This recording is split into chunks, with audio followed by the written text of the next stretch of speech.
तळोदा नगरपालिका निवडणूक राष्ट्रवादी काँग्रेस पक्ष अजित पवार गटाचा प्रचार सभा बडरी कॉलनी येथे संपन्न झाली। या सभेसाठी प्रवक्ता म्हणून मुंबईच्या आमदार सना मलिक शेख आल्या होत्या। यावेळी अपक्ष नगराध्यक्ष पदाचे उमेदवार तौफिक रैसली यांनी राष्ट्रवादीचा नगराध्यक्ष पदाचा उमेदवार भाग्यश्री योगेश चौधरी यांना जाहीर पाठिंबा देत पक्षात प्रवेश केला।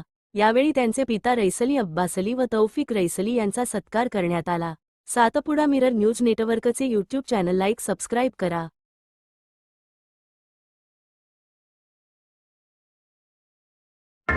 उनका उनकी पूरी टीम का